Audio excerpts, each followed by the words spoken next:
Biotechnology अ, क्या है आखिर ये बायोटेक्नोलॉजी?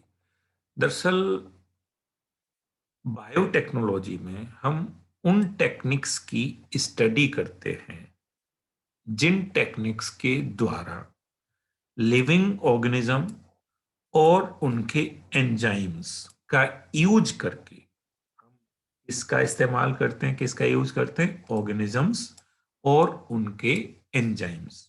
इनका यूज करके या तो प्रोडक्ट बनाते हैं या फिर इनका यूज किसी प्रोसेस में करते हैं। लेकिन वो प्रोसेस या वो प्रोडक्ट हमेशा बेनिफिट पहुंचाए ह्यूमन को। ह्यूमन के लिए वो यूजफुल होना चाहिए। ऐसा ना हो कि हमने एंजाइम या ऑर्गेनिज्म का यूज कर रहे हैं लेकिन उससे डिस्ट्रक्शन हो रहा है, उससे बीमारियां फैला रहे हैं, है ना। उससे हमने बायोलॉजिकल जो वॉरफेयर है वो स्टार्ट कर दिया। ऐसा करेंगे तो वो बायोटेक्नोलॉजी नहीं। तो ये ह्यूमन वेलफेयर के लिए ही होता है। तो इस हिसाब से तो हम जो कर्ड बनाते हैं, दही बनाते हैं, ब्रेड बनाते हैं, वाइन बनाते हैं, ये सब भी ऑर्गेनिज्म से बनाए जाते हैं, ऑर्गेनिज्म की मदद से बनाए जाते हैं। तो क्या ये बायोटेक्नोलॉजी है? यस, ये भी बायोटेक्नोलॉजी है।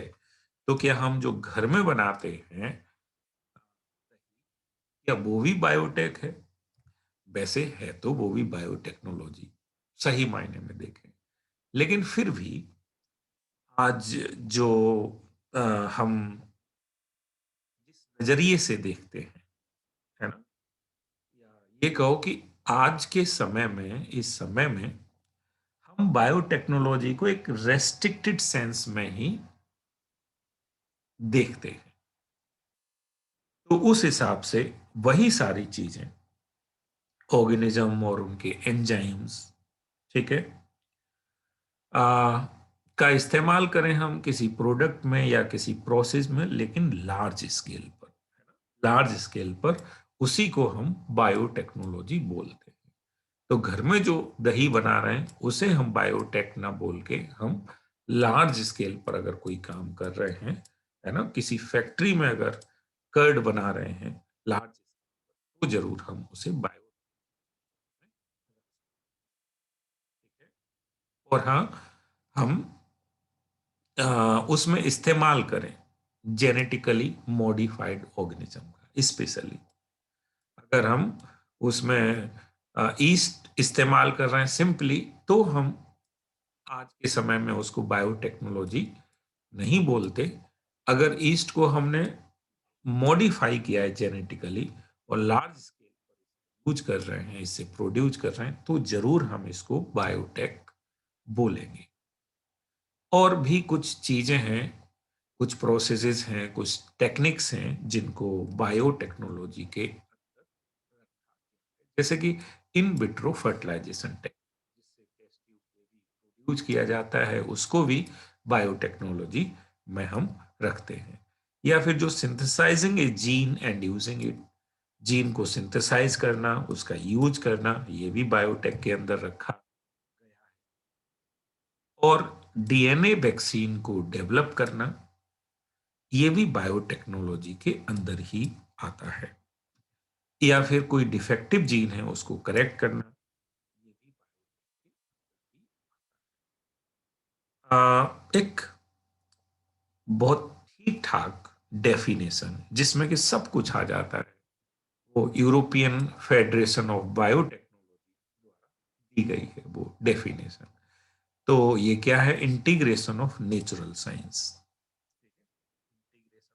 नेचुरल साइंस, ऑर्गेनिज्म और उसकी सेल्स या कोई भी पार्ट या मॉलिक्यूलर एनालॉग, ठीक है। तो नेचुरल साइंस, ऑर्गेनिज्म, उसका पार्ट या कोई मॉलिक्यूलर एनालॉग का इस्तेमाल करें, हम यूज करें, इन सबको इंटीग्रेट करके, और इन सब का यूज करें किसके लिए? प्रोडक्ट के लिए या फिर किसी सर्विस के लिए, तो हम इसे बोलते हैं बायोटेक्नोलॉजी अकॉर्डिंग ईएफबी। तो इस चीज को आपको लर्न करना है बहुत अच्छे से। यही आ जाता है क्वेश्चन कि EF बी के हिसाब से बायोटेक को डिफाइन कर। प्रिंसिपल्स ऑफ बायोटेक्नोलॉजी क्या है?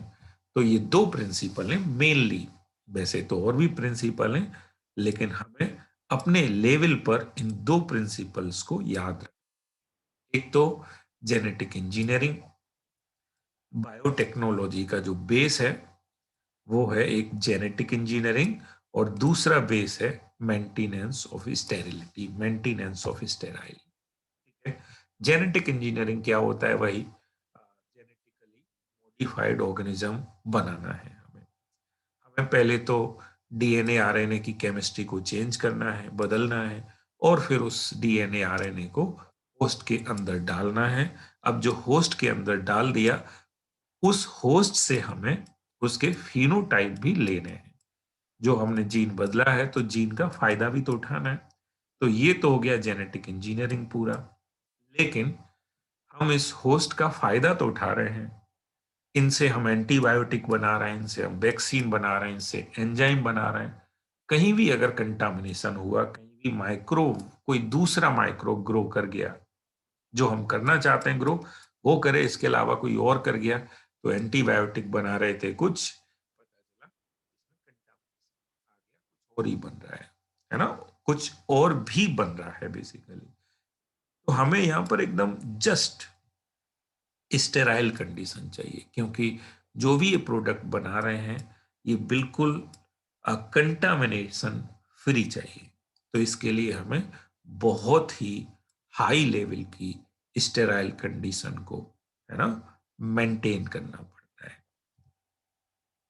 अब ये कुछ स्टेप्स हैं, बेसिक स्टेप, जो हम यूज करते हैं जब हम किसी ऑर्गेनिज्म को मॉडिफाई कर रहे हैं। तो हमें ध्यान रखना है, पहला स्टेप है उसका, एक तो पहला स्टेप यही है कि जो डीएनए है हमारी डिजायर का, हमारी पसंद का डीएनए है, उसको आइडेंटिफाई, वो कहाँ पर और कौन सा है जीन, कौन सा है डीएनए, उसको आइडेंटिफाई करना। तो ये पहला स्टेप है। दूसरा स्टेप है कि जो हमने आइडेंटिफाई कर लिया उसको होस्ट में डाल दो। Introduction of identified DNA into the host. और जो तीसरा स्टेप है इसमें वो है maintenance of the introduced DNA in the host and transfer of the DNA to its progeny. जो हमने होस्ट में डीएनए डाला है वो डीएनए होस्ट में ही बना रहे। ऐसा ना हो कि हमने आज डाला और वो कल को है ही नहीं, है ना, अगली पीढ़ियों में है ही नहीं, और वो नेक्स्ट जनरेशन में भी ट्रांसफर हो, तब तो कोई फायदा है। हमने डाला लेकिन नेक्स्ट जनरेशन में पहुंच ही नहीं रहा, तो कोई फायदा नहीं। इस क्लोनिंग होती रहे, उसकी क्लोनिंग होती रहे, अगली जनरेशन में वो जाता रहे। तो इन तीन स्टेप्स को हमें ध्यान में रखना होता है किसी ऑर्गेनिज्म को जेनेटिकली मॉडिफाई करने के लिए, इन स्टेप्स को याद रखना होता है। अब आरडीएनए मीन्स रिकॉम्बिनेंट डीएनए। तो रिकॉम्बिनेंट डीएनए जो टेक्नोलॉजी है, उसके क्या क्या टूल्स हैं, कौन कौन से,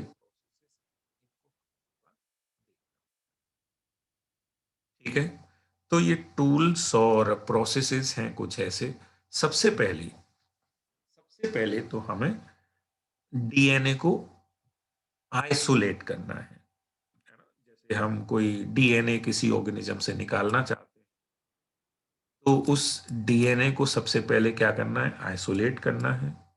फिर उस डीएनए को कट करना है किसी स्पेसिफिक, उस पूरे कंप्लीट डीएनए में से उस स्पेसिफिक डीएनए को कट करना है। उसके बाद उस जो फ्रेगमेंट्स हैं, जो टुकड़े हैं, उनको इलेक्ट्रोफोरेसिस की मदद से हमें सेपरेट करना है। और अगर हमें उसको नंबर, अगर हमारे पास कम डीएनए के फ्रेगमेंट्स हैं और हमें ज्यादा करने हैं, एम्प्लीफिकेशन करना है, तो पीसीआर टेक्निक यूज करेंगे। और होस्ट में उसे डालने के लिए हम वेक्टर का यूज करेंगे, क्लोनिंग वेक्टर का यूज करेंगे। फिर क्लोनिंग वेक्टर का इस्तेमाल करने के बाद जब होस्ट में डाल रहे होंगे, क्लोनिंग वेक्टर की कुछ ना कुछ कैरेक्टरिस्टिक हैं, वो हम बाद में पढ़ेंगे ही पूरा। फिर होस्ट का ट्रांसफॉर्मेशन मींस क्लोनिंग वेक्टर को होस्ट में डालते समय या फॉरेन जीन को, जीन ऑफ इंटरेस्ट को होस्ट में डालना बेसिकली होस्ट ट्रांसफॉर्मेशन कहलाता है। तो हर एक होस्ट में आसानी से ये जो बाहर का जीन जाना होता है उसमें, तो हमें उस होस्ट को कंपिटेंट बनाना होता है, तो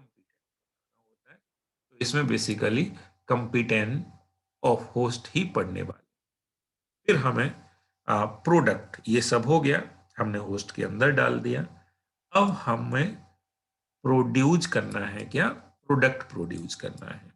फिर उसके बाद फाइनली जब प्रोडक्ट प्रोड्यूस हो गया तो उसे साफ सुथरा करना है ना, और फिर उसे मार्केटिंग करना है, मार्केट में भेजना है। तो ये सारी चीजें डाउनस्ट्रीम प्रोसेस। इस चैप्टर में हमें ये सारे स्टेप्स पढ़ने हैं, जेल, पीसीआर, क्लोनिंग, ट्रांसफॉर्मेशन, ये सारी चीजें इस चैप्टर में पढ़नी है। ठीक है।